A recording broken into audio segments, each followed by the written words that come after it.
यज्ञ की बड़ी महिमा है, तो उसके हिसाब से क्या है कि हमें उसका अनादर या अपमान नहीं करना चाहिए। पीठ पे जो मंडल बनाए गए हैं, तो कौन से भगवान का है तो उसके हिसाब से, देवी का है तो उसके हिसाब से मंडल बनेगा, तो जो भगवान का उसके हिसाब से मंडल बनेंगे, उनका पूजन होगा, सभी का आह्वान होगा कि मंत्रो आधीन देवता, कि मंत्र के अधीन देवता रहते हैं, जानने में पाप होते रहते हैं, तो हमारे कर्म में, हमारे कर्मा में तो वो लिखा गया है। तो उसके प्रायश्चित के लिए भी यज्ञ जरूरी है। प्रतिमा, मात्र ये तीन, अनामिका, मध्यमा और अंगुष्ठ, इनसे हम भरे आहुति और स्वाहा श्रद्धा पूर्वक, क्योंकि भगवान तो भाव के भूखे हैं जी। क्योंकि जब तक हृदय रूपी कमल भगवान को अर्पण नहीं होता, तब तक परमात्मा प्रसन्न नहीं हो सकते।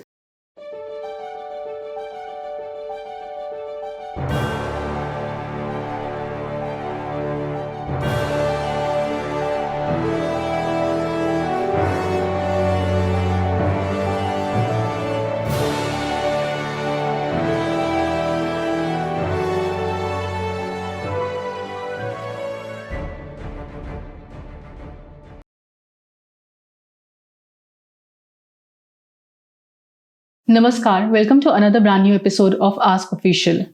आज हमारे बीच डॉक्टर आचार्य राजा शास्त्री जी फिर से एक बार मौजूद हैं। जैसे कि हमने आप सबको प्रॉमिस किया था कि यज्ञ के बारे में, उसकी विधि के बारे में, उसके विधान के बारे में पूरी जानकारी एक बार फिर से हम इनसे लेंगे, क्योंकि इनको यज्ञ सम्राट के द्वारा सम्मानित किया गया है। नमस्कार, ओम नमो नारायण। भैया, जैसे कि हमने आपसे पहले भी बात करी थी, ऑफ कैमरा भी हमने बात करी थी कि यज्ञ की विधि कितनी पुरानी है और इसकी इम्पोर्टेंस क्या है सनातन धर्म में। अब यज्ञ जो है वह हमारी संस्कृति, सनातन, हमारी भारतीय संस्कृति का हृदय है, कि जब हृदय काम करना बंद कर दे तो तब हमारी पूरी बॉडी को हम शव कह सकते हैं। तो यज्ञ प्रथा अगर बंद कर दी जाए, क्योंकि यज्ञ प्रथा जो है एक ऐसी साइकिल है जो प्रकृति को चला रही है जी। क्योंकि उससे यज्ञ होना, और यज्ञ में हम जो आहुति डालते हैं तो वो देवताओं तक पहुंचती है, उससे जो गर्मी उत्पन्न हो रही है वो आकाश मंडल में जा रही है, उससे बारिश हो रही है, उससे अनाज हो रहा है, उससे पशु पक्षी जीव जंतुओं को पानी मिल रहा है, यहाँ तक कि हमें भी पानी मिल रहा है, हमें भोजन मिल रहा है। तो यज्ञ की जो प्रथा है वो एक साइकिल, मैंने आपको पहले बताया जैसे कि हमारे ऋषि मुनि सब वैज्ञानिक थे, साइंटिस्ट थे, और हर चीज के पीछे एक लॉजिक कारण था। तो यज्ञ जो है वो भारत का हृदय है, और यज्ञ प्रथा सबसे प्राचीन है कि ऋग्वेद की ऋचाओं के अनुसार तो ये कहा गया है कि यजमान और भगवान के बीच का सीधा संबंध कोई चीज करा सकती है तो वो यज्ञ है, कि भगवान और यजमान के बीच सीधा संबंध होता है, डायरेक्ट कांटेक्ट, तो वो यज्ञ के माध्यम से होता है। और यहां तक कि पहले के राजा महाराजा देवताओं ने भी यज्ञ किया है। यज्ञ की इतनी महानता है कि देवता भी यज्ञ करते हैं, यहां तक कि राम जी ने भी पृथ्वी पे आकर यज्ञ किया है, कृष्ण जी ने भी यज्ञ किया है, और दूसरे भी कई ऋषि मुनि और भगवान के अवतारों में भगवान ने यज्ञ की महिमा का गुणगान गाया है। तो यज्ञ की जो प्रथा है हमारी सबसे प्राचीन है, और देवता और भगवान भी उसका पूजन करते हैं और यज्ञ करते हैं। तो इतनी महानता है यज्ञ की। जैसे कि ये तो रही हमारी बात यज्ञ के महत्व की। अगर हम आगे बढ़ते हैं तो यज्ञ करना जरूरी क्यों है किसी भी व्यक्ति के लिए अपने जीवन में, या साल, ऐसा सुनने में आता है कि साल में एक बार तो यज्ञ जरूर कराना चाहिए घर में अपने। जैसे मैंने आपको बताया कि प्राचीन संस्कृति है, और व्यक्ति से, स्त्री से, पुरुष से, बच्चे से, हमारे से छोटे मोटे पाप क्रिया, जिंदगी, हमारे जो रूटीन लाइफ है उसमें भी छोटे मोटे पाप हम कुछ ना कुछ करते रहते हैं। हम सुबह जैसे झाड़ू निकालते हैं तो उसमें कई जीव जंतु मर जाते हैं, हम चलते हैं उसमें कई जीव जंतु मर जाते हैं, ऐसे कई छोटे छोटे के अनजाने में पाप होते रहते हैं। तो हमारे कर्म में, हमारे कर्मा में तो वो लिखा गया है, तो उसके प्रायश्चित के लिए भी यज्ञ जरूरी है। और जैसे मैंने आपको बताया कि परमात्मा और उसके बीच में हमारे डायरेक्ट कांटेक्ट है, कराने के लिए यज्ञ की महत्वता शास्त्र में बताई गई है।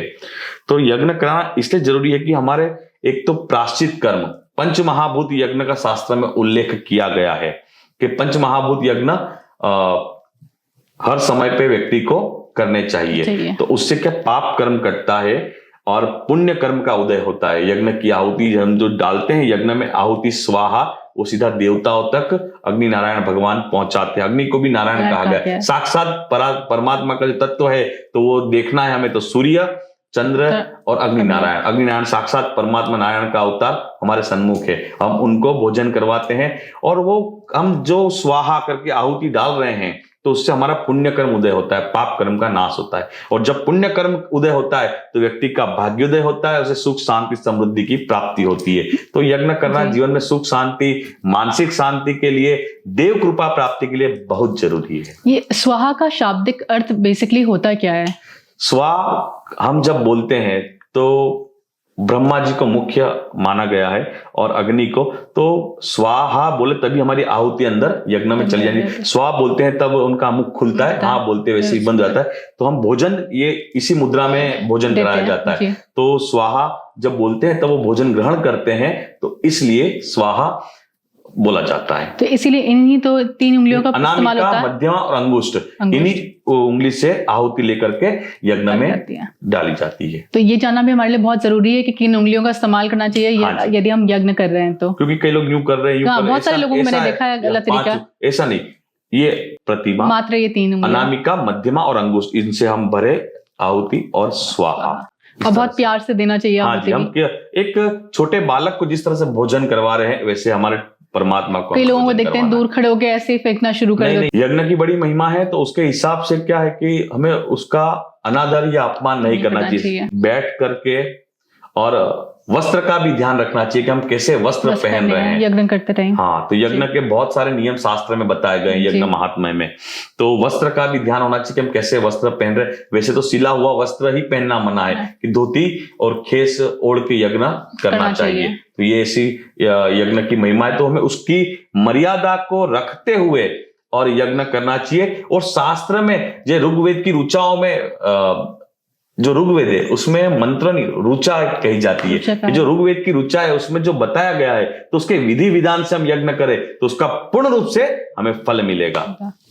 अगर हम बात करें यज्ञ के कई प्रकार भी होते हैं कहा जाता है, तो कितने प्रकार के यज्ञ होते हैं और कब कौन सा यज्ञ करना चाहिए? यज्ञ की तो ऐसी महिमा है कि भगवान शिव जहां यज्ञ होता है उस भूमि को प्रणाम करते। एक छोटी सी कथा कहूंगा। एक बार भगवान शिव जी माँ पार्वती के साथ में विचरण करने के लिए निकले। एक जंगल जैसी वीरान जगह दिखी, वहां पे भगवान महादेव जी भोलेनाथ उतरे, उस भूमि को प्रणाम किया, नमन किया। माँ के मन में बड़ी शंका हुई कि यहाँ पर कुछ नहीं है, आप किसको प्रणाम कर रहे हो? तो बोले कि यहाँ पर हजारों वर्ष पहले यज्ञ हुआ था, इसलिए यह भूमि बहुत पवित्र पावन है, इसलिए मैं इसको नमन कर रहा हूं। फिर आगे गए, ऋषि मुनि यज्ञ कर रहे थे, वहां उस भूमि को प्रणाम किया तो माँ को पता चल गया कि यज्ञ को प्रणाम कर रहे हैं।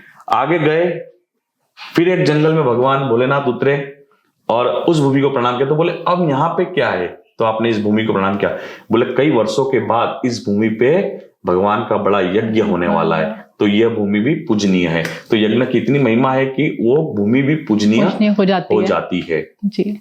अब दूसरा आप ये पूछ रहे हो कि कितने प्रकार के, तो यज्ञ के प्रकार बहुत सारे बताए गए हैं, अलग अलग प्रकार। जैसे राजा दशरथ जी ने पुत्र कामेष्टि यज्ञ किया था। हाँ। और मैं यही आपसे पूछ रही थी, राजसू यज्ञ हुआ है, अश्वमेघ यज्ञ हुआ है, सूर्यवंश में अश्वमेघ यज्ञ का बड़ा रहा है। और उसके बाद ऐसे कई सारे यज्ञ, जैसे कि अलग अलग प्रकार के यज्ञ होते हैं। 100 से भी अधिक प्रकार के यज्ञ शास्त्र में बताए गए, और उसकी कुंड की रचना भी बताई गई है कि कुंड किस प्रकार से होना चाहिए और कौन से यज्ञ में कौन सी हवन सामग्री यूज होगी, तो कौन से सामग्री से वो हवन करना है, किस देवता के लिए करना है, उनको प्रधान पीठ पे विराजमान, पीठ पे भी यानी जो मंडल बनते हैं उनका भी शास्त्र में वर्णन है। इतना डिटेल में होता है ये सारी चीजें? हाँ जी, कि पीठ पे जो मंडल बनाए गए हैं तो कौन से भगवान का है तो उसके हिसाब से, देवी का है तो उसके हिसाब से मंडल बनेगा, तो जो भगवान का उसके हिसाब से मंडल बनेंगे, उनका पूजन होगा, सभी का आह्वान होगा कि मंत्रो आधीन देवता, कि मंत्र के अधीन देवता रहते हैं, तो वो मंत्र से उनका आह्वान होता है, उनका पूजन होता है। उसके बाद फिर यज्ञ कर्म होता है और यज्ञ से उन जो देवता का हमने आह्वान किया है उनको भोजन कराया जाता है, आहुति दी जाती है। और वो आहुति देने के बाद जो कर्म होता है वो हम भगवान के चरणों में अर्पण करते हैं। उसके पश्चात भगवान के आशीर्वाद हमें प्राप्त होते हैं और व्यक्ति का भाग्योदय होता है और पुनः उसके जीवन में सुख शांति समृद्धि की स्थापना होती है और सभी मनोकामना उसकी शीघ्र पूर्ण होती है। और जैसे कि आपने पुत्र कामेष्टि के बारे में बताया, पहले की कई स्टोरीज या कई अगर हम बात करें अपने बाबा दादी इन लोगों से स्टोरी सुनते थे भगवान की, तो उसमें शायद पुत्र कामेष्टि यज्ञ की बहुत ज्यादा महिमा है, क्योंकि जिसने इसको किया है उसको पुत्र की इच्छा पूरी हुई है। और अगर हम बात करते हैं आज के टाइम में, सत्यनारायण की पूजा बहुत ज्यादा है विदित, उसमें भी हम यज्ञ करते हैं आखिरी में, तो कहते हैं सारी मनोकामनाएं पूर्ण होती है सत्यनारायण जी का यज्ञ करने से। तो इसका कोई विधान होना चाहिए, क्योंकि कई बार ऐसा होता है कि हम घर में खुद कर लेते हैं, तो वो कहाँ तक सही है? अब श्रद्धा पूर्वक, क्योंकि भगवान तो भाव के भूखे हैं जी, क्योंकि जब तक हृदय रूपी कमल भगवान को अर्पण नहीं होता तब तक परमात्मा प्रसन्न नहीं हो सकते जी। तो हम कथा पढ़ रहे हैं, हमारी श्रद्धा है, आस्था है, तो बिल्कुल गलत बात नहीं है, हम कर सकते हैं। परमात्मा का भजन करना है, नाम जपना है, कैसे भी हम कर सकते हैं। परंतु हम एक आचार्य को बुला के हम करते हैं तो फर्क पड़ता है कि वेदों की मंत्र की धुनी, जब मंत्र वेदों के बोले जाते हैं उस घर में एक पॉजिटिव वाइब क्रिएट होता है, एक ऊर्जा क्रिएट होती है और वो ऊर्जा पूरे घर में घूमती है। और मंत्र, जैसे मैंने अभी पहले बताया, मंत्र आदि देवता, तो मंत्र से जब देवताओं का आह्वान पूजन होता है तो उसका महिमा अलग है। और भाव के तो भगवान भूखे हैं, भाव तो होना ही चाहिए, भाव और श्रद्धा हमारी है तभी हम पूजन हमें फलीभूत होगा। परंतु वेद मंत्र होंगे, एक आचार्य को, पंडित को बुला करके हम वेद मंत्र से पूजा पाठ यज्ञ इत्यादि करवाए तो बड़ा लाभकारी होता है। और भगवान सत्यदेव कलयुग के खास देव है, सत्यदेव जी, सत्यनारायण स्वामी, जन पातकर्ण के हर जन का जो दुख है वो हरण करने के लिए सत्यदेव ने भगवान सत्यनारायण का रूप धारण करा हुआ है। तो सत्यनारायण की कथा से सभी मनोकामनाएं व्यक्ति की पूर्ण होती है। और व्यक्ति को अब तो कोई खुशी के मौके पर, कुछ मांगलिक कार्य पर भी सत्यनारायण कथा कर सकते हैं और सत्यनारायण कथा के बाद भगवान नारायण का यज्ञ कर सकते हैं और उनको प्रसन्न कर सकते हैं। कई बार हम सुनते हैं बड़े लोगों को, और अगर हम बात करें जनरली पॉलिटिक्स की बात करें तो बहुत सारे लोग बगलामुखी यज्ञ कराते हैं। इसका क्या विधान है और क्या इतनी इजीली हर किसी को करा लेना चाहिए इसको? अब आपने प्रश्न तो बड़ा अच्छा पूछा है, क्योंकि एक जानकारी व्यक्ति तक होनी चाहिए। क्योंकि पुस्तक के पढ़ने से सिर्फ जानकारी प्राप्त हो सकती है, पर ज्ञान के लिए हमें किसी महाराज, पंडित, आचार्य, गुरु के पास जाना पड़ेगा जी। तो एक बगलामुखी यज्ञ जो कोई कर रहे हैं तो व्यक्ति पहले तो अपने दीक्षित होना चाहिए। बगलामुखी मंत्र के लिए दीक्षित है, उस मंत्र की उसने दीक्षा ली है, उसने उस मंत्र के जाप अनुष्ठान किए है खुद के लिए और अनुष्ठान किया, उसका पुरुषचरण किया है, तो वो यज्ञ करवाने के पात्र हो जाता है, वो यज्ञ करा सकता है। अब उसमें भी कई सारे अलग अलग मंत्र बताए गए हैं कि बगलामुखी यज्ञ में साबर मंत्र भी बताए गए हैं और खड़गमाल भी बताया गया है और उसमें बहुत विशेष सामग्रियां लगती है। कम से कम 200 से ज्यादा वनस्पतियों का उपयोग किया जाता है। और अभी सब हमारी जो यज्ञ की प्राचीन प्रथा है वो लुप्त होती जा रही है, तो उसमें 200 से अधिक वनस्पति का उपयोग किया जाता है और लाल मिर्ची का उपयोग किया जाता है। और उस मंत्र में बड़ी ताकत है। पॉलिटिशियन नहीं, जो हमारे यानी कोई भी काम में अड़चन आ रही है तो हम उसके लिए भी बगलामुखी यज्ञ कर सकते हैं। और हर कार्य में विजय प्राप्ति के लिए भी हम बगलामुखी यज्ञ कर सकते हैं। कोर्ट कचहरी के केस चल रहे हैं उसके लिए भी हम बगलामुखी यज्ञ कर सकते हैं। राजनीति के लिए भी हम बगलामुखी यज्ञ कर सकते हैं।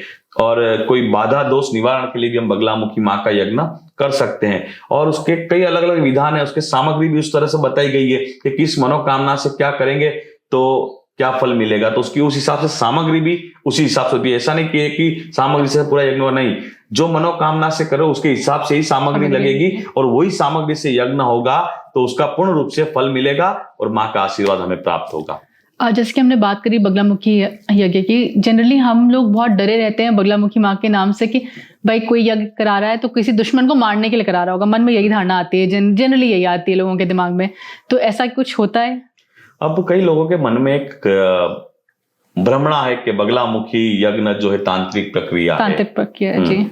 पर वेदों में इसका उल्लेख किया हुआ है और सात्विक तरह से भी पूजन पाठ होता है जी। सात्विक तरह से भी पूजा यज्ञ इत्यादि कर्म होता है। ऐसा नहीं है कि हम किसी के और किसी भी व्यक्ति अगर कोई बुरी भावना से यज्ञ कर रहा है तो उसकी मनोकामना कभी पूर्ण नहीं हो सकती, क्योंकि वो तो जगत जननी है, माँ है, सबका मन जानती मन है। के बारे बात जान लेती है। और हम कोई गलत भावना से कर रहे हैं तो यज्ञ हमारा कभी सफल नहीं हो सकता। और ये सब भ्रांति भ्रमणा जो है वो व्यक्ति के मन में से दूर होनी चाहिए कि एक सात्विक यज्ञ है और सब वनस्पतियों के द्वारा और जो नॉर्मल पूजन सामग्री होती है उनके द्वारा ये यज्ञ किया जाता है। तो तांत्रिक यज्ञ हम इसको नहीं बोल सकते। तांत्रिक प्रक्रिया होती है पंचमकार साधना, वाम मार्गी, वो अलग प्रक्रिया होती है, पर वेदों के हिसाब से भी बगलामुखी यज्ञ होता है। और एक दिमाग में से भ्रमणा निकाल देनी चाहिए, तांत्रिक हवन कर रहे हैं हम, ये माँ की उपासना है, माँ का अनुष्ठान हम कर रहे हैं। और माँ सती के उसमें सब अलग अलग देवियां प्रकट हुई है, 52 पीठ थे। हाँ, तो उसमें से हम ये जो यज्ञ कर रहे हैं तो ये भ्रमणा हमारे दिमाग में से निकल जानी चाहिए कि हम तांत्रिक है। सात्विक यज्ञ है, वेदों में उसके मंत्र दिए गए हैं और उसके हिसाब से, वेद की ऋचाओं के हिसाब से ये यज्ञ किया जाता है। तो मैं सबसे यही विनती करूंगा कि बगलामुखी का सात्विक यज्ञ भी होता है और वाम मार्गी पंचमकार साधना के द्वारा जो यज्ञ होता है वो प्रक्रिया पूरी अलग होती है। और सात्विक तरह से माँ का यज्ञ अपनी मनोकामना पूर्ति के लिए हो सकता है और हर कार्य में विजय प्राप्ति के लिए हो सकता है। जैसे कि हम बात करते हैं महामृत्युंजय यज्ञ की, और जनरली एक बहुत बड़ी भ्रांति में क्लियर करना चाहूंगी लोगों की ये भी कि कई बार हम ये यज्ञ कराते हैं जब इंसान बीमार पड़ जाता है। तो क्या ये यज्ञ समय से पहले होना चाहिए, जब बीमार पड़े तब का इंतजार नहीं करना चाहिए? अब महामृत्युंजय मंत्र की रचना मार्कंडेय ऋषि के द्वारा की गई थी जी। और एक मंदिर में, शिवालय में बैठ के उन्होंने इस मंत्र की रचना करी थी। और भगवान महाकाल, बाबा महाकाल काल के भी काल है, तो यम को और उसके आपत्ति काल को जो है वहीं के वहीं रोक दिया भगवान ने। तो ये मंत्र जो है लोगों के एक दिमाग में बात है कि उस समय में जब कठिन समय चल रहा हो, व्यक्ति बीमार है और ज्यादा पीड़ित है, तो उसकी रक्षा के लिए वो मंत्र करना चाहिए। उसका पुराणोक्त मंत्र भी है कि मृत्युंजय महादेव त्राहि माम शरणागत जन्म मृत्यु जरा व्याधि पीड़ितम कर्म बंधने। और वेदोक्त मंत्र है ओम त्रयंबकम यजामहे सुगंधिम पुष्टिवर्धनम उर्वारुकम विवर्धना मृत्यु और मोक्षीय मामृतात्। तो ये दो अलग अलग पुराणोक्त और वेदोक्त मंत्र दिए गए हैं। वैसे तो बीमार व्यक्ति के लिए तो यह यज्ञ होता ही है, पर जो कई पाप ग्रह है और कई दुष्ट ग्रह है जिसमें कुंडली में कई दोष हैं, तो वो दोष की शांति के लिए जो है महामृत्युंजय यज्ञ करो तो भी उसका पूर्ण रूप से फल मिलता है। कि हम 1.25 लाख से होमात्मक संकल्प लेके करें, रुद्राभिषेक करें भगवान का और यज्ञ करें महामृत्युंजय का, तो उसका फल मिलता है हमें। और जो हमारी आपत्ति है वह दूर होती है, हमारे ऊपर आए हुए संकट भी दूर होते हैं, और जो रोग के अलावा भी जो कुंडली के दोष है वह भी दूर होते हैं। और कई मनोकामना के लिए, जैसे मैंने आपको बताया कि हर यज्ञ की अलग सामग्री लगती है, तो इसमें भी कई प्रकार की वनस्पतियां होती है जो भगवान शिव से हमारी मनोकामना पूर्ति के लिए, क्योंकि सामग्री का एक बहुत बड़ा, हम कोई खाना बना रहे, कोई रेसिपी कर, तो उसका सब मात्रा होना जरूरी है कि सब सारे मसाले ये वो। तो हम देवता को जो हवन कर रहे हैं, यज्ञ कर रहे हैं, आहुति दे रहे हैं, तो उसके सामग्री का बड़ा महत्व होता है और हर सामग्री का अलग फल बताया गया है। तो उस हिसाब से यज्ञ करे तो महामृत्युंजय यज्ञ दूसरी कार्य के लिए भी किया जा सकता है। अगर हम बात करते हैं सतचंडी और नवचंडी यज्ञ, बहुत सुना है हमने, इसका विधि और विधान क्या है, कब कराना चाहिए, किस व्यक्ति को कराना चाहिए और किस ओकेजन पे कराना चाहिए? सतचंडी यज्ञ और नवचंडी यज्ञ है, उसकी बड़ी महानता है और बड़ा श्रेष्ठ यज्ञ है ये। और जो दुर्गा सप्तशती जो है जी, वो वेद का ही एक पार्ट है, वेद मंत्र ही माने जाते हैं। तो दुर्गा सप्तशती के जो मंत्र है वो देवी की उपासना के लिए होते हैं और उसमें जो पाठ किए जाते हैं जी, वो उसके मंत्र बड़े पावरफुल माने गए। तो उसको श्रेष्ठता पूर्वक और नीति नियम से ही करना चाहिए। कि सतचंडी यज्ञ और नवचंडी यज्ञ को पूरा सिस्टमेटिक करना चाहिए। अभी प्राचीन काल में तो जैसे दुर्गा सप्तशती के 13 अध्याय में 700 श्लोक की रचना है जी। तो 700 श्लोक के अंदर 256 प्रकार की औषधियां बताई गई है कि अलग अलग, जैसे कि शाकंभरी का आता है तो उसमें पालक की आहुति बताई गई है, कोई में गन्ने की आहुति बताई गई है, एक में मक्खन की आहुति भी बताई गई है। ऐसे अलग अलग वनस्पतियां और सब मिला के 256 के आसपास आहुति 700 श्लोक में बताई गई है, पर अब उस तरह से कोई करता नहीं है। और सतचंडी यज्ञ हम जब करते हैं तो उसमें पात्र साधन तो अब लोगों ने करना बिल्कुल बंद कर दिया है। पात्र साधन की बड़ी महिमा है, पात्र साधन होना चाहिए तभी सतचंडी यज्ञ पूर्ण होता है। और सतचंडी यज्ञ में ऐसा है कि 100 पाठ करे जाते हैं दुर्गा सप्तशती के, और 100 पाठ के बाद उसका दशांश यानी 10 पाठ का यज्ञ हो, और माँ की उसमें राजोपचार पूजा की जाती है। तो राजोपचार पूजा हो, और जैसे नवचंडी में 9 पाठ किए जाते हैं और सतचंडी में 100 पाठ किए जाते हैं। तो माँ की राजोपचार पूजा होती है, पात्र साधन होता है, वनस्पतियों से हवन होता है। और ये जैसे नया फैक्ट्री मकान का ओपनिंग है, वास्तु है, तो उसमें ये यज्ञ कर सकते हैं। और आप यानी अपनी मनोकामना की पूर्ति के लिए भी ये यज्ञ कर सकते हैं। संपुट लगा करके अलग अलग मंत्र के अलग अलग संपुट लगाए जाते हैं इसमें, और उसके हिसाब से भी चंडी पाठ पूरा करके और उसी संपुट के हिसाब से चंडी पाठ का पूरा यज्ञ कर सकते हैं। तो उसका पूर्ण रूप से माँ की कृपा से लाभ मिलता है व्यक्ति को, और माँ की पूर्ण रूप से आशीर्वाद और कृपा उस व्यक्ति को प्राप्त होती है।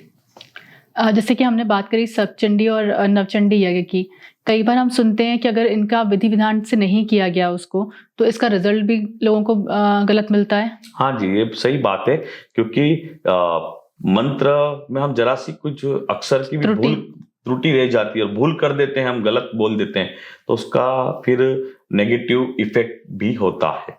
और जब भी हम कोई यज्ञ कराए तो एक अच्छे विद्वान आचार्य के पास करवाए, और उसका जितना विधि विधान है सब विधि विधान से, क्योंकि हमने सतचंडी यज्ञ बोल दिया, अभी तो ऐसा चला है कि अच्छा सा डेकोरेशन हो गया और सब थोड़ा भजन कीर्तन ये वो सब, तो पर वेदों की जो व्याख्या, वेदों के अनुसार जो पूरा सिस्टम बताया गया है पूजा का और यज्ञ का, उसी हिसाब से हो तो वो फलदायी होता है। और वेदों के हिसाब से ही यज्ञ को करना चाहिए, जो प्राचीन काल में हमारा चला आ रहा है उसी पद्धति से यज्ञ को करना चाहिए, तभी वह फलीभूत होता है। बाकी हम अच्छा सा खूब बहुत ज्यादा ही डेकोरेशन कर दे और हमारा वेद की जो पद्धति है वो उसमें आ ही नहीं रही है, तो वो गलत, वो नहीं होना चाहिए। तंत्र क्रिया से किया जाने वाला यज्ञ और सात्विक तरीके से किया जाने वाला यज्ञ में क्या डिफरेंस होता है? एक तो तंत्र क्रिया से जो वाम मार्गी जो क्रिया है पंचमकार साधना, तो उसमें कई प्रकार से अलग अलग यज्ञ किए जाते हैं, अलग अलग क्रियाएं बताई गई है, मुद्रा बताई गई है, मांस मदिरा का सब बताया गया है, पर असल में वो तंत्र नहीं है। तंत्र क्रिया भी सात्विक तरह से ही होती है। कई लोगों ने भी आडंबर बना दिया है कि सब वीडियो और सब दिखाने के लिए आडंबर करके सब बता दिया गया है। और सात्विक जो वेदों के हिसाब से हम यज्ञ करते हैं, तो तंत्र क्रिया का परिणाम आखिरी में अंत में ठीक नहीं होगा। और सात्विक वेदों के हिसाब से हम यज्ञ कर रहे हैं तो वो यज्ञ आपको फलीभूत होंगे, आपके कुल की वृद्धि होगी और आपके परिवार में सुख शांति समृद्धि लेके आएंगे। क्योंकि देव कार्य जो भी है अगर श्रद्धा निष्ठा पूर्वक किया जाता है तो उसका पूर्ण रूप से व्यक्ति को लाभ मिलता है। तो तांत्रिक क्रिया से भी ज्यादा प्रबल वेदों की क्रिया है, वेदों की पद्धति है, और बहुत सारे यज्ञ मंत्र इतने इत्यादि सब बताया गया है शास्त्र में। तो उसके वेदों की पद्धति के हिसाब से, वैदिक पद्धति के हिसाब से और उनके हिसाब से हम यज्ञ करें, पूजन करें तो वो बड़ा लाभकारी होता है। तो तंत्र क्रिया जो है वो व्यक्ति को अपने दिमाग में से निकाल देनी चाहिए और सात्विक सत्कर्म की ओर बढ़ना चाहिए, भगवान का भजन करना चाहिए। क्योंकि कलयुग केवल नाम आधारा, सुमेर सुमेर नर उतर ही पारा। तो भगवान का नाम भजन जो सात्विक होना चाहिए। चलते चलते हम एक बात और जानना चाहेंगे कि साल भर में अपने घर में पॉजिटिविटी बनाए रखने के लिए कौन सा यज्ञ करना चाहिए, कब करना चाहिए, ये जरूर दर्शकों को बताएं। जैसे मैंने आपको बताया कि नकारात्मक ऊर्जा को दूर करने के लिए वेदों के मंत्र का जाप गुणगान होता है, शंखनाद होता है, भगवान के गरुड़ जी घंट बजाया जाता है और भगवान की आरती होती है, यज्ञ होता है, तो वहां नकारात्मक ऊर्जा कभी काम नहीं करती। और व्यक्ति के मन में भी नकारात्मकता है तो उसको दूर करने के लिए भी यज्ञ प्रथा बड़ी प्रबल क्रिया है और उसकी पद्धति के हिसाब से उसको यज्ञ करना चाहिए। और साल में एक बार तो अवश्य रूप से हर व्यक्ति को भले छोटा सा यज्ञ करना चाहिए। भगवान की सत्यनारायण कथा कराओ, पूजा इत्यादि करो, तो सत्कर्म जो है वह हमेशा हमारे लिए चलता रहना चाहिए। और यज्ञ इत्यादि छोटा है बड़ा है कोई भी यज्ञ कराओ, पर यज्ञ कराना अति आवश्यक है, क्योंकि यज्ञ प्रथा जो है प्रकृति, मैंने आपको जैसे पहले बताया कि देवता, भगवान और यजमान के बीच का सीधा संपर्क कोई करा सकती है, वो पद्धति है यज्ञ की पद्धति। तो सुनिश्चित रूप से आप सबसे मैं यही विनती करूंगा कि साल में एक बार भी आप पूजन, यज्ञ इत्यादि अवश्य रूप से कराएं। चलते चलते एक क्वेश्चन और मेरे दिमाग में आया तो मैं आपसे जरूर क्लियर करना चाहूंगी। कई बार हम बोलते हैं यज्ञ जब हम कर रहे होते हैं हमें भगवान की प्रतिमा दिखाई देती है, तो ये कितने हद तक सच है? और कई लोग बोलते हैं ये हमारे मन का वहम होता है, तो इसमें सच्चाई कितनी है? यज्ञ में क्योंकि वेद मंत्र से और मंत्रों द्वारा जो आहुति लगती है तो ये एक काल्पनिकता नहीं होती है। काल्पनिकता नहीं है ये। और अग्नि में अपने आप ही जब जो उस देवता के मंत्र का जब आहुति दी जाती है तो वो प्रकृति आकृतियां उसमें देखने को मिलती है। और कई सारे प्रयोग यज्ञ में किए जाते हैं तो उसमें कुछ न कुछ व्यक्ति को आभास हो जाता है कि परमात्मा की पूजा हो रही है और उसका एक पॉजिटिव वाइब का क्रिएट जो होता है वो पूरा अलग ही डायरेक्ट यूनिवर्सल में से आती है वो पावर, तो उसका एक अलग इफेक्ट बताया गया। धन्यवाद बहुत बहुत आज हमारे इस एपिसोड के लिए कि हमने आज पूरा जाना कि विधि विधान यज्ञ कब क्यों करना चाहिए, और साल में एक बार जैसे कि आपसे हम जान रहे हैं कि पॉजिटिविटी बनाए रखने के लिए यज्ञ जरूर करें। ओम नमो नारायण। ओम नमो नारायण।